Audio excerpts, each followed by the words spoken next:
साथियों नमस्कार।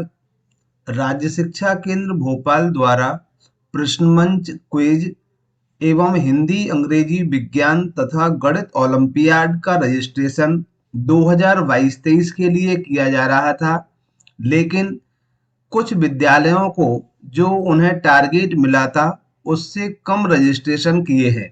इसके लिए आज 22 दिसंबर 2022 को राज्य शिक्षा केंद्र के द्वारा पत्र जारी किया गया है कि जिन विद्यालयों का रजिस्ट्रेशन उनके टारगेट से कम हुआ है उनके लिए रजिस्ट्रेशन करने की तिथि एक्सटेंड कर दी गई है। वर्तमान में जो रजिस्ट्रेशन है वो 28 दिसंबर 2022 तक किए जा सकते हैं। तो कक्षा 2 से लेके 5 तक और कक्षा 6 से 8 तक के विद्यार्थियों का रजिस्ट्रेशन, जो कि प्रत्येक विद्यालय को अपने शाला प्रमुख या शिक्षक की आईडी से करना है।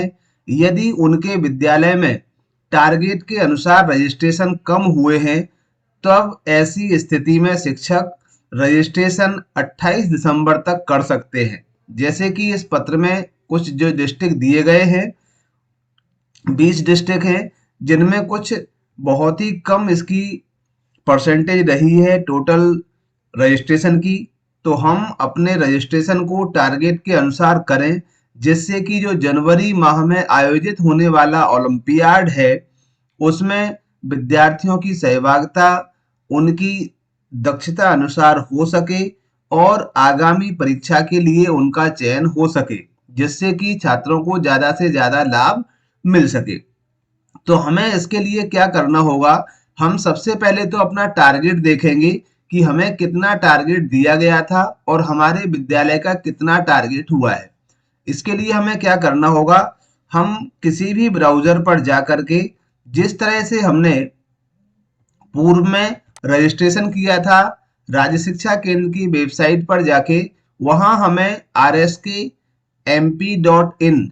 पर अपने यूनिक आईडी और डेट ऑफ बर्थ से लॉगिन कर लेना है। इसके पश्चात जब ये इंटरफेस आपके सामने आ जाता है तो यहाँ से आप ओलंपियाड में जाएंगे, जहाँ से आप रजिस्ट्रेशन करते थे। सबसे पहले हमें अपने टारगेट देखना है। तो रजिस्ट्रेशन करने के लिए स्टूडेंट रजिस्ट्रेशन पर क्लिक करना होता है। इसका वीडियो पूर्व में हम डाल चुके हैं चैनल पर, लेकिन हम अपने विद्यालय का टारगेट देखने के लिए इस रिपोर्ट के ऑप्शन पर जाएंगे। रिपोर्ट पर जाने के बाद रजिस्ट्रेशन स्टेटस समरी पर क्लिक करेंगे। जैसे ही रजिस्ट्रेशन स्टेटस समरी पर क्लिक करेंगे तो कुछ इस तरह का इंटरफेस हमारे सामने आता है, जहां कुछ सामान्य सी चीजें सिलेक्ट करके हम अपने विद्यालय का परफॉर्मेंस देख सकते हैं कि हमारा टारगेट क्या था और हम कितना रजिस्ट्रेशन कर चुके हैं। तो इसके लिए हमें सबसे पहले अपना डिस्ट्रिक्ट सिलेक्ट करना होगा। जैसे चलिए हम ग्वालियर सिलेक्ट कर लेते हैं। इसके बाद हमें अपना ब्लॉक, उस जिले का किस ब्लॉक के अंतर्गत आप आते हैं उसको हमने सिलेक्ट कर लिया। ब्लॉक सिलेक्ट करने के बाद जो भी आपका क्लस्टर क्लस्टर जो है उस क्लस्टर को हम सिलेक्ट करेंगे यहाँ से।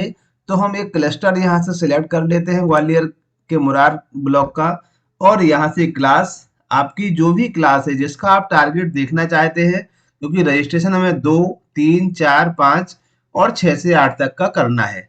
जैसा कि हमें पता है, पूर्व के वीडियो में भी मैंने आपको बताया था, कक्षा 2, 3, 4 और 5 से आपको एक एक विद्यार्थी का रजिस्ट्रेशन करना है, और 6 से लेकर के 8 तक जो आपकी दर्ज संख्या है उसमें 20 छात्रों पर 3 छात्रों का रजिस्ट्रेशन आपको अपनी विद्यालय से करना है।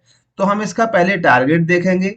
जैसे 6 to 8 का अगर हमें टारगेट देखना है तो हमने 6 to 8 सिलेक्ट कर लिया। इसके बाद शो पर क्लिक कर देंगे।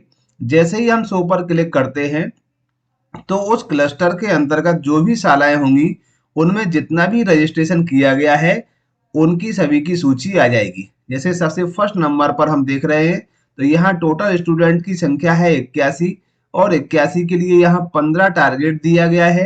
15 में से 12 का रजिस्ट्रेशन हो चुका है, तो टोटल परसेंटेज इनका आता है 80।